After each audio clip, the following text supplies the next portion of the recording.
Welcome to the MHP Exchange podcast, where industry veterans Frank Rizzo and Eric Busadil generously share their wealth of knowledge in their new podcast dedicated to the manufactured housing space. They tackle tough questions to provide valuable insights for those considering investments in mobile home parks. If you're seeking answers in the manufactured housing space, this podcast is your go-to resource. And we're back for another episode of the MHP Exchange podcast. Frank Rizzo here with you. But joining me today is a very special guest and somebody who I've been really looking forward to having on this program because he's going to bring a lot of value. And I want to hear how, he scaled to 2,000 lots in a very hot market in Florida and how he's done that and scaled his business. And he's also happens to be the host of the MHP show. So if you listen to this podcast, you probably listen to the MHP show. And if you haven't, you definitely want to check that out. That is Derek Vickers from Victory Capital. How are you doing today, Derek?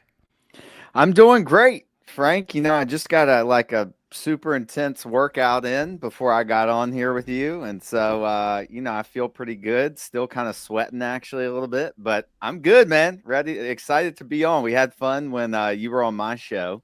And, excited to chat with you here. So I'm excited because I in what we do, we're in different markets, but I think a lot of what we do is very similar. And you started off by saying, hey, I just got back in there. I know you're very strict about your morning routine, which I think, sets the day, right? Like it sets the mindset. So for those of you, everybody who's not familiar with it, and obviously we'll get into the background, but you started with this, so I'm just going to go right into it. Why don't you let everybody know about like what you do and how that sets the momentum, I think, for you and for your company? Yeah, it's an interesting question because I used to, it's actually changed a bit. And it used to be like, hey, we get up at 4 and, I get the kind of write my targets and goals for the month, the year, and just kind of look at them. And then I would go straight to the workout. But I've been really learning and like taking a step back and looking strategically, like, Derek, when are you most productive at doing stuff that like, when are you most productive doing like really creative and strategic things? Well, for me, I found out that was first thing in the morning. And so I started basically, I get up and still do my targeting and goals and like looking at the future first thing. But then I automatically get into like creative strategy work that like I'm going to be less energetic to do in the afternoon. Right. So then I get that in and I end up working out about 10 o'clock in the morning. But within that time, too, I'm doing some different kinds of personal development things. I'm always like, learning and trying to just get better as an individual. Generally, I want to be a better father. I want to be a better husband. I want to be a better operator. I want to be a better just human being generally, right? So I'm always trying to learn and get better and figure out how to do things better and how to be just better, I think, all around. Because I think if you have, if there's areas of your life that you don't have lined up or in order, it will inevitably pull down other areas. Like you see, like I've seen guys that are super, super rich and super, super wealthy, but they're unhealthy or they're cheating on their wife or like doing stuff that's like, not optimal in my opinion. And they just have this like, this is good, this is not, this is good, this is not. Well, I want everything to be good, and I believe everything can be good. I'm a big believer in that too. I think that you start your day and it's all about mindset. Like I don't believe in like I don't think people live a balanced life. I don't think you could be successful and be completely balanced, but holistically you can be balanced. And so if you have the right mindset, it's going to translate into spiritually how you're operating, physically, mentally, and then business-wise, economically, how you're operating from that. And I know we kind of jumped into it, but you've got an interesting story. You started into this business and you've kind of really expanded. Like, so walk us through like your pathway into MHP and how you got to where you are today. Yeah, my path, it really started it really started in the insurance business. You know, I moved to Florida with 300 bucks in my pocket, had a partying problem, I partied a lot. I was just a mess. I was a typical, college dude. I was worried about partying and girls through high school and then college, right? I wasn't worried about entrepreneurship. And yeah, that was a mistake, obviously, in hindsight. But I moved to Florida because I knew I needed to change. I was still in Virginia, hanging around the wrong people. I grew up in a small town because the only thing there was to do was to drive back roads and drink and go to bonfire parties. like and and it ended up moving to Florida on a whim with 300 bucks in my pocket and started selling insurance door to door. I recommend that, and I don't recommend it at the same time. If you don't like pain and you can't be persistent, don't do that. Don't do that. But if you want to learn some grit, you want to learn how to hustle, you want to learn how to make shit happen, then do that. You want to learn how to basically be uncomfortable every second of every day, walking into business. Like I was walking in to see guys like Frank when I was this with no confidence, no communication skills, like just nothing, an empty person. And I would have to convince a guy like you to give me time to come sit with him and sell his business insurance. And it was hard, man. It was super hard.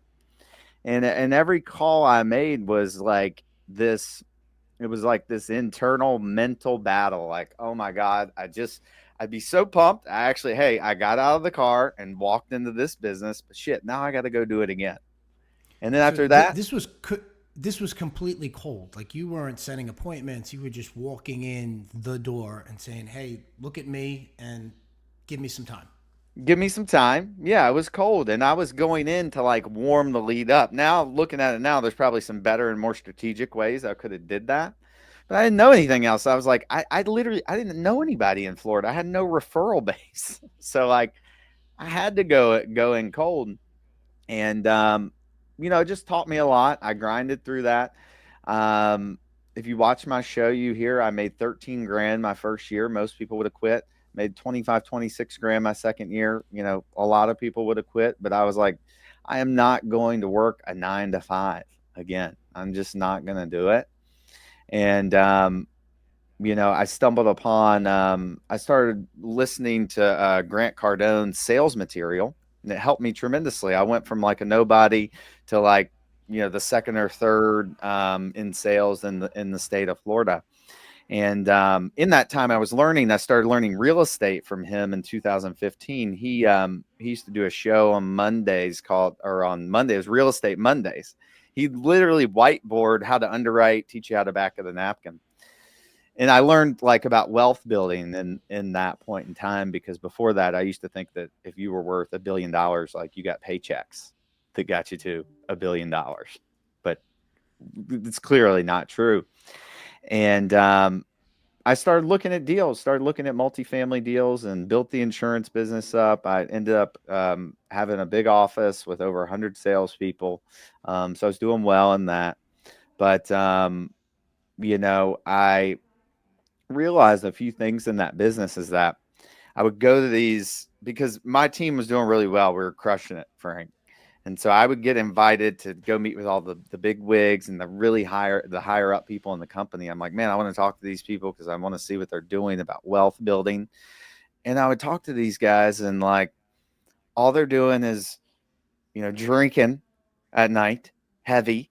Like, look, there's nothing wrong with that if you do that, but it's just not for me, right? I've done it enough. Um, and these guys literally had no idea about building wealth. They're like, oh yeah, I just give my money to my financial advisor. I'm fine. I'll make my $1 million a year here, get taxed 40%. I'm like, that's not what I want to do. So I learned quickly. I'm like, I don't want to be these guys. Actually, I thought I did, but I didn't. And then when COVID happened, our revenue in the insurance business kind of went because no one wanted to buy insurance. Everybody was scared. And so I was like, I got to get this real estate thing going. And I had a friend who had mentioned to me about mobile home parks. And I started doing research. Found like Kevin Bupp's podcast. I listened to that a lot and just started to like look at the numbers. I'm like, damn, these numbers are way better than these multifamily deals that I'm looking at. So I'm like, okay, let's go. I found a list. Basically, there's a list you could get of all the mobile home parks in Florida. And I just started cold calling them between my insurance recruiting meetings and things. I would just start cold calling owners. The thing for me, I was good at that because, I used to go and try and sell guys something, but now I was like, hey, will you sell something to me? And it just felt a lot easier. And, ended up stumbling into my first deal that year. And then we scaled really, really fast after that. And we can get into that more, but I just feel like I'm talking too much now, Frank. So we can unpack But anything you want. and that's interesting because your first deal, right? And for those that don't know that story, it was almost like you accidentally became the operator there, right? So it's not something that you wanted to get into space, you wanted to be involved, but you weren't supposed to be, captain of the ship, right? You were supposed to be riding. You're supposed to be riding in the, riding in the back and seeing what was happening. Is that, do I have that story correct? Yeah, I mean, look, I was looking for deals. I didn't really have any money, but like I committed. I'm like, I was going to drop something there. I want to get Yeah. into this asset class. I made the decision. And so I was like, I'm just going to go freaking figure it out. And started looking for deals. I had met with a guy who actually lived close to me. He had bought some mobile home parks before, and then I just started sending him deals. And I'm like, hey, here's my underwriting on this. Like, what do you think of this and whatnot? And he had some aspirations to buy some more stuff in Florida. And we had been talking for a few months at this point, and he calls me one day and he's like, hey, Derek, I got that deal under contract. Remember I told you about, my operating partner backed out. We're closing in 7-10 days. Do you want in? I'm like, I told him I would call him back, which was dumb. I should have just told him yes. I was going to tell him yes anyways. But, I will say this, and this is a lesson for people. Like, the opportunity wasn't the perfect opportunity. The park was a dump. I drove by the park. I'm like, oh my God, like it's terrible. It wasn't city water and city sewer. It wasn't all tenant owned homes. It was half septic and half city water. like, um, it was messy. And, I was ready for that opportunity though, because, people say, oh yeah, you came in and we did scale fast. Right. And it wasn't just me. I had people that helped, but a lot of people don't see that the thousands and tens and hundreds of thousands of cold calls I made, how much, anxiety and how much leadership shit I had to go through to build that sales team that like got me prepped for that opportunity. Because if you're just new in the business and you don't know anything yet, you're like, oh, well, I can't get that opportunity. If you would get that opportunity, you wouldn't have the confidence to say yes, Well, you you know know? what you know what part of it, and I've heard this before, right? Action is the highest form of intelligence, right? You can have all the Mm, information in the world, but if you're not willing to take action on it, but you have enough confidence in that, I don't have all the information, but I know I'm going to be able to figure it out. And everything that I've done beforehand has led me to the point to know that, hey, I'm going to go in there with 75, 80% of what I need to know, and I'll figure out the 20% along the way. And I think that your story is, you know, element of that, right? It proves that, hey, I had enough information. I've been looking at the space. I've been calling people my entire life or my entire business life, and now this situation's fallen in my lap. It's not perfect. It's not pretty, but I'm gonna make it work, right? One way or the other, I'm gonna make it work. yeah. How did that? So you step in, and everybody wants the pretty one, and you said something here that I thought was really telling, because like the first one wasn't pretty, and quite frankly, I think if you're coming not from the MHP world, right, your first park is never going to look pretty. I mean, unless you're buying a 5-star community that's owned by Sun Community, owned by Sun or Equity Lifestyle on the coast, right? It's not going to look pretty to you from your vantage point. But How did that make you feel? Like you go there, you put your name on the dotted line. Now it's you that owns it and you're the one responsible for your capital, partner's capital. Like, how did that make you feel at that moment? Well, honestly, it was a new feeling. Like I didn't know. It was just like, okay, I'm gonna make this work. Like it's not perfect, but I'm gonna follow, my partner's guidance. He's at least done some of these, and I'm gonna make it work. Like, and I think the good point of that was like, well, one, having the confidence to make it work, and just like committing to figuring it out. And I think not knowing like anything really sort of helped me because I didn't have all these preconceived notions about what should be and what shouldn't be. And that allowed me to excel faster. Um, because, there was, when we were converting park owned homes, like, the consensus, what you could get in market lot rent was different than what I was getting because I was just running ads. Like I didn't know what the market lot rent was. I was just running ads to see what people would pay. And I figured it out. And it worked. But I think some of that, like not knowing everything, actually helped me. But it hurt me in some ways too. Like there's no question about that. And one thing that you said, I'll say, is that about taking the action thing. Like I see people in mobile home park Facebook groups and shit, and they've been in these groups for 4 years, and they're still asking questions about, hey, when the sewer line backs up into the tenant's shower, like, what am I going to do? Do you have a park yet? Do you have anything under contract? No, I don't. Like, then why are you worrying about that? Like, Yeah, why are you worrying about that?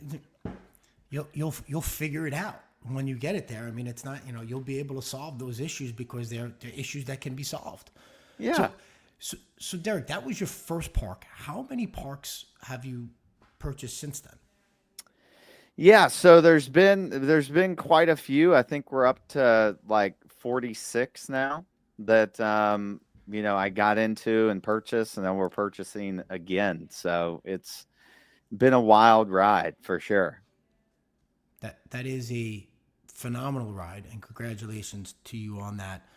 So, I mean, with that comes some of its own challenge, and this is some of what I'd like to get into because I'm always interested in talking to operators, at some of their pain points in scale, right? Because when you own the first park, as many challenges as it has, in some ways it's a little bit easier because, I'm answering the phone, I'm handling the tenant issue, I'm doing all this. But as you start to scale, you have to start looking at where do I shift my focus? And for you, as your business grew, where was that initial pain point where you realize, like, okay, now I have a business and now I have to kind of create the systems and processes along the way to make this a real business and not just something I'm doing on the side. Yeah, yeah. This is an interesting question, and this will kind of unpack a lot of stuff. And so after that first park, like because I was doing a lot of calls and I was finding a lot of deals, right? So my partner and I, we were just two guys in a truck. Like we had no intentions. There was some intentions to make it big. Like I can't say that there wasn't any, but the next set of deals I found were great deals, but it was an owner who had three deals. Like, damn, these deals are good. We got to buy all three of them.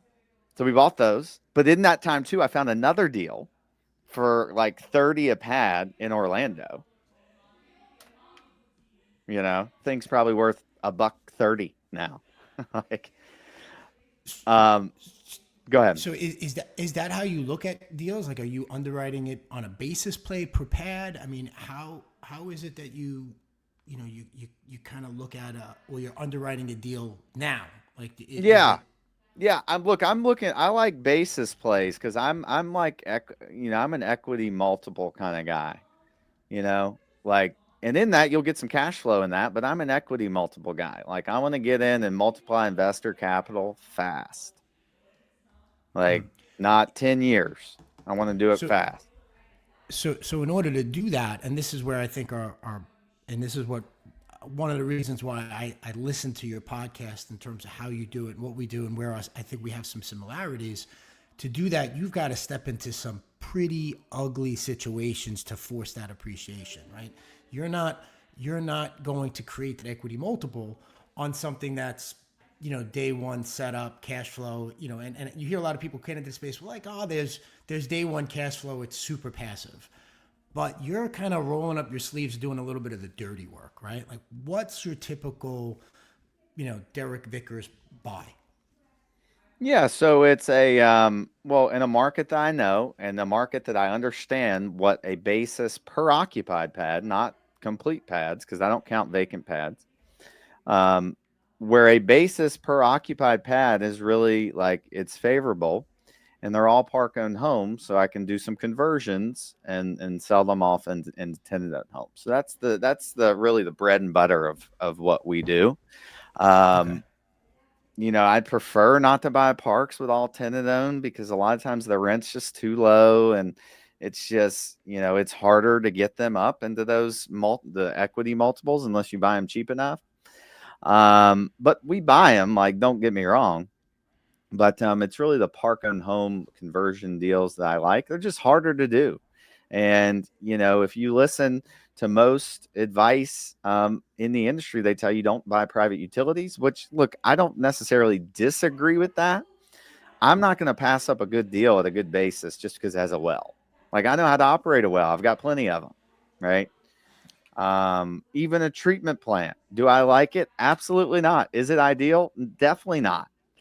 But people have them, right? And people operate them, and I know what to look for now. So I do that, right? I'm really just looking for good value add plays, that it's worth that the juice is worth the squeeze. I'm working on a deal right now I got under contract. The juice ain't worth the squeeze, and I got a call with the seller after this because I can't go in and make sense of doing all that work to make it worth not that much more after. I want to, if you don't mind, I'm going to ask a couple of specific questions about that Sure. because it's similar. Like, we don't mind buying communities with park owned homes. That doesn't bother us. And we don't mind taking a look at things that most people wouldn't, because to me, it's all about a risk premium, right? Like, so if there's a Yeah. well, not city water, it's just, hey, what's the risk in that? And let's just account for it on the way in. And then when you speak to some people in the space where they're only underwriting on lot rent, right, alone, and that's one way to look at it. But do you look at the park owned homes differently? Do you place a value to them in your model? Do you sell them? Are you just giving them to the residents? Like, what would you instruct somebody who's listening in that says, all right, well, now I found a park that has park owned homes. How would you account for that in your underwriting process? Yeah, so there's a couple different ways to do it. And I always look at underwriting, Frank, as like there's multiple ways to look at a deal. There's really no like absolute, like this is the absolute way to look at it. You got to look at it a couple different ways, but it all depends on the quality of the homes. If I have brand new homes, yeah, I'm going to assign some value to them because the seller's not going to sell it. They're going to assign value to it, so I have to.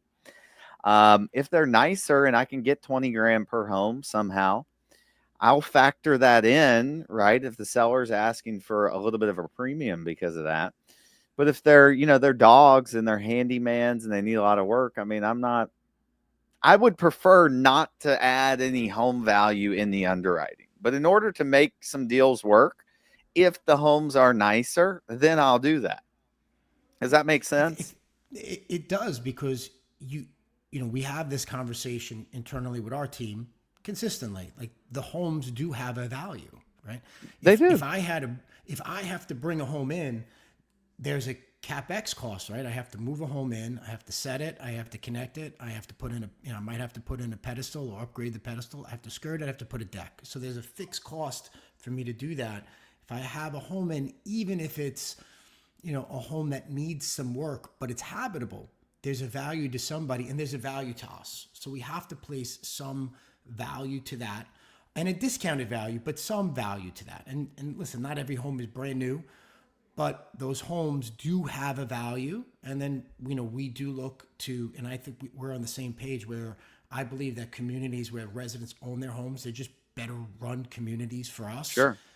Pride of ownership. We want to create a pathway for people to create their own legacy in owning, rather than have people cycle in and out. So you have to place a value to those homes, or you're going to miss out on some really good opportunities, right? And so you're Yeah. not going to be able to sell everyone right off the bat. So you have to discount that, but you do have to place some value to make the numbers pencil out if you want to be, if you want to be able, you want to be in the game, so to speak, right? Yeah.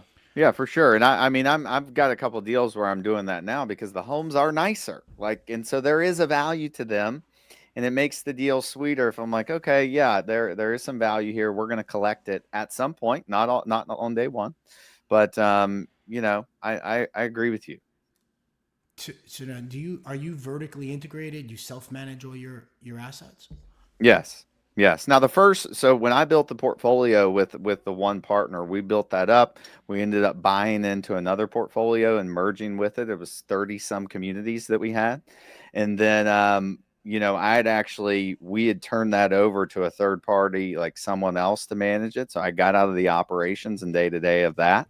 And so I wanted to go build Victory Capital was my intention since 2020 and go do it on my own because I had more control and I was the main partner at that point, not just doing acquisitions and operations.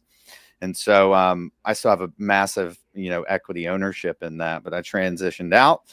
And now we've built Victory Capital to where we're going out and sort of doing the same thing. And we just expanded the markets that we're in. And yeah, we're vertically integrated. We manage everything. You know that there's no third party. Like it's hard to not do it yourself, and it's just better because I've made a lot of mistakes and I know how to do it properly. When you're buying these value add properties, if you can find a third party manager to manage your tenant owned home, lot rent, park. What do you do? There's nothing to do, really. You know that, and but your value add turnarounds. Yeah, you have to do that yourself. You You got to do have to that be yourself. hands on, because you're looking at it differently. You're looking at it from a principal's eyes of how can I stretch that dollar, right? How can Hmm. we maximize the efficiency? Not so much as I'm just looking to do a unit turn and get somebody in there. You're doing a little bit more intensive work. And we found the same thing, that you want to control the product, you have to control the process. So what does your team look like today? Like, how are you structured out from that? Yeah, so I have a COO, and he basically is overseeing operations, and I'm more on like asset management, investor relations currently, and just kind of overall strategic direction of the company. And then we have some VAs that work for us, and we have some stateside people that are doing acquisitions, and operations. We have a kind of a centralized location where most of the people are, where most of the work is done through the virtual office, so to speak, and they handle a lot of the tenant things. Rent manager. I have a CFO, obviously, that does all that CFO kind of stuff that I don't do, and yeah, I mean, look, the virtual office, so to speak, basically handles a lot of the tenant stuff. We have a lot of protections in place, so contractors can't screw us over, and so that's why we handle and control a lot of that at the corporate level because it prevents against people stealing from you, contractors and your on-site managers, if we have one at the park, from doing anything. So if we have an on-site manager at the park, they don't really do much other than show a home, meet the contractor there. But like if we get quotes from a contractor, they come into the office, right? Like we handle that. Um, Sure. so and we've been able to like honestly figure out how to, because of all that stuff, we're able to even manage some turnarounds at a distance. Even like the last couple deals that we did in Florida, we're like, hey, let's try this, right? Let's see if we can manage a turnaround project from a distance, right? And act like it's from a distance, even though I could drive there in 45 minutes. And it's worked because I've figured out what works and what doesn't work. And we've been able to do that effectively. So that's why we're looking at other states now to get deals. That's great. That's great. So, and how are you in looking at the market? The last 24, 36 months have been really challenging to find or securing new deals, especially the last 24 months. Rates have been higher for longer. Have you been as active, or what's in your pipeline currently? Yeah, so in the last, since last June, we started closing stuff again. So I think we've closed 6 deals since then. So it's not as fast as we've usually done. We've got 2 under contract right now and a few others that I'm working on getting under contract. So it's speeding up. That's because we've really ramped up the acquisitions team. But, Frank, some days you ask me if, the pipeline's good and I'm super excited about it. And then the next day I'm like, I don't feel that good about it. Today I feel good about it though. And I felt good about it for the last, couple of weeks. I think the opportunity sets have gotten better. I think sellers have been anchored on some really 2020, COVID pricing, people chasing yield, low interest rate numbers. And I think at some point they've, it's in the last 6 months, they've kind of come to the realization that if I have to have a liquidity event, if I have to have an exit, I've got to deal with pricing, whether it's working on terms and getting a little bit more creative, or working with buyers to get there, or working on pricing. And we started to see, not straight across the board, but I think there has been some better opportunities lately than we've seen probably in the last 24 months. Not that we weren't acquiring, it's just we had to dig a little deeper, right? We had to go to places where maybe you had to do a little bit more work to force that appreciation, where people might have like overlooked, and I think that's helped. And I think also having a network inside the markets you're in, right? Like Yeah. having that, that viability with the other property owners inside of that local area has helped find some opportunities along the way. Do you see it the same way, or? Yeah. Yeah. I mean, look, we try to we're trying to find opportunities anyway. We're doing a lot of stuff internally, like all the deals that we have now. I think one of them's from a broker. Like a lot of them are off market for my team. I've always been good at finding off market stuff. It's just what I'm good at.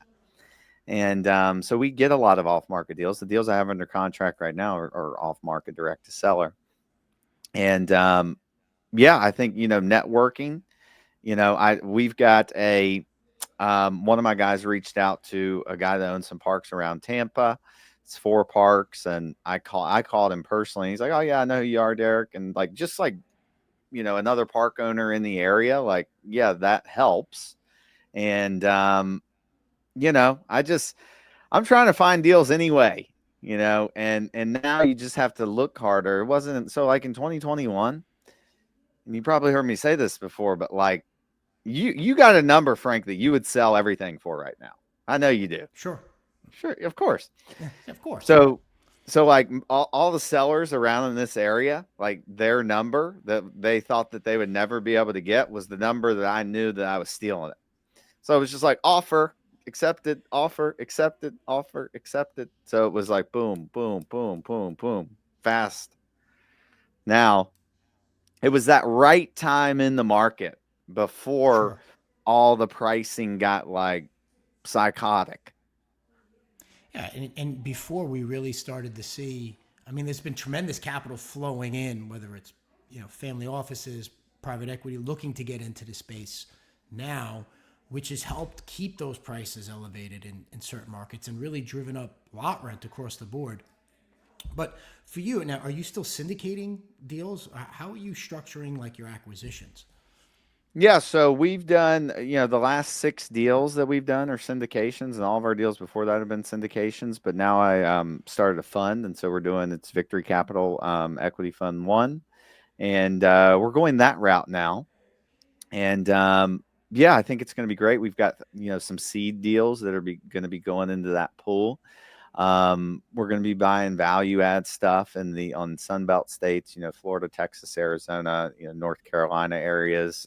We like to be really close to the large MSAs, the primary and secondary markets. Like, a secondary market to us is like Tucson, a million plus MSA would be kind of the smallest that I would like to go. Maybe I would go smaller than that, just depends. But I like to buy where there's a lot of action because I know when I go to sell it, hey, I got a portfolio in Tampa, Orlando, Phoenix, Houston. Oh, that's exciting to people. That would be exciting to me.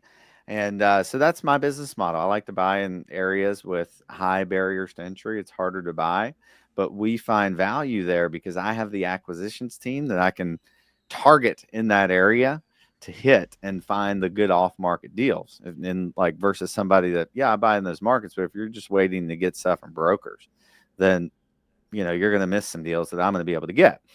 And so that's what we're doing now. We're moving to the fund model. And this goes to, one thing that you mentioned earlier, Frank, about figuring it out. Like, I didn't know how to start, do a fund. Like, you have an idea, right? But when you go and then you uncover and figure out as you're going, down the line, right? And you've done this, so you can probably speak to that. You probably didn't really know how to do it in the beginning, but now you're moving.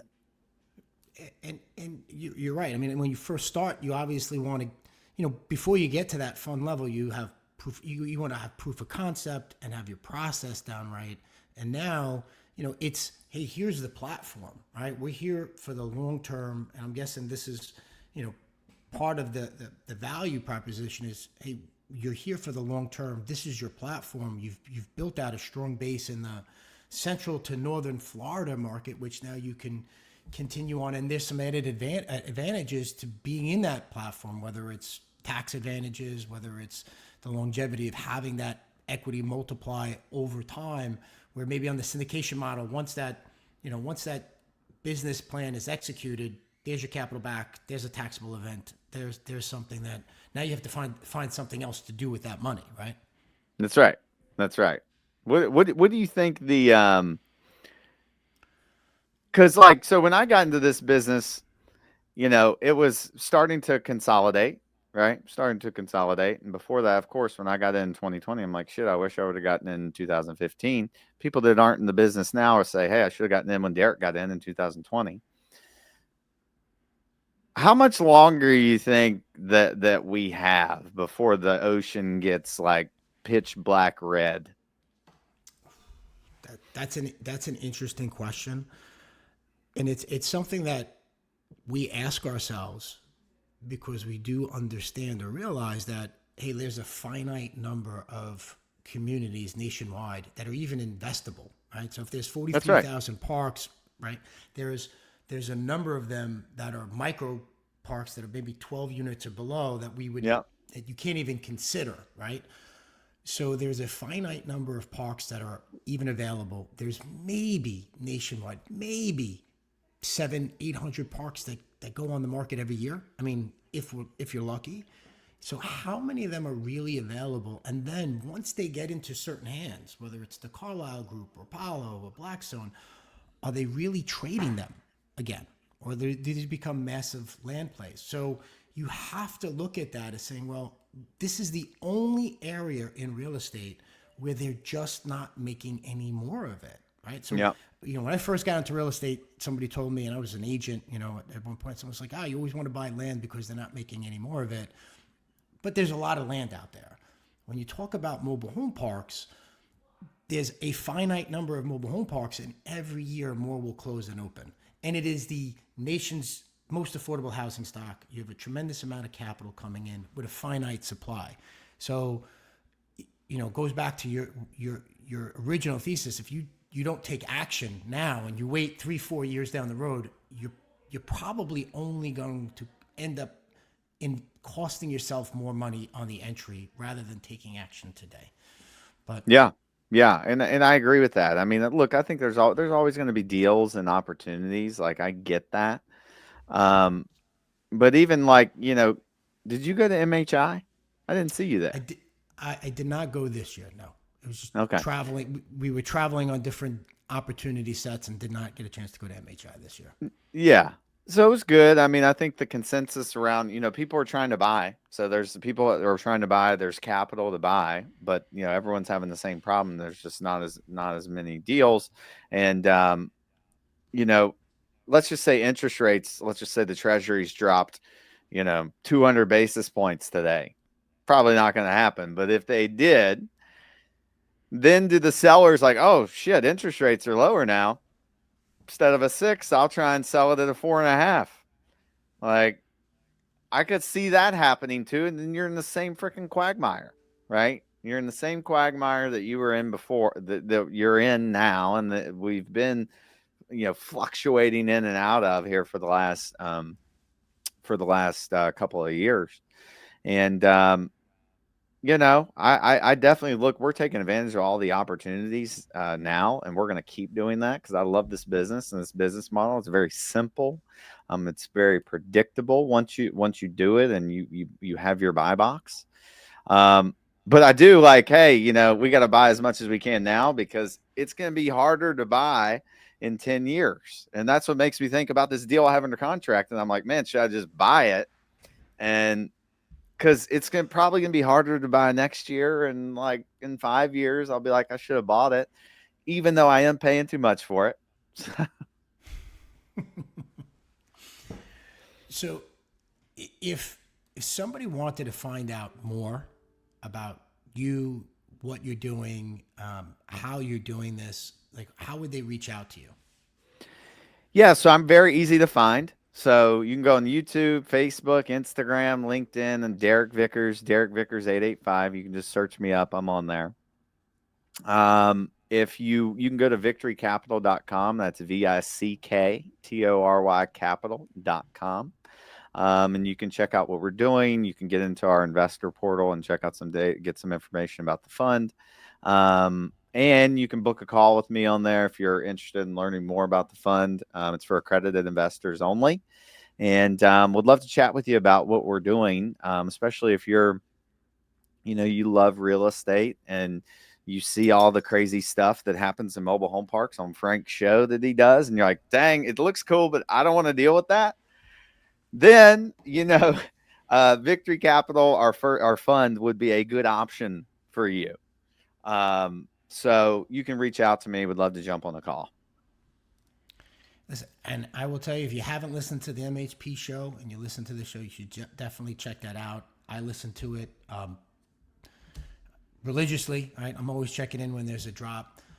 Derek, thank you for being part of the program today. I think there was a lot of value for people out there who want to find out more information about the MHP space. I thought this episode gave a lot of value.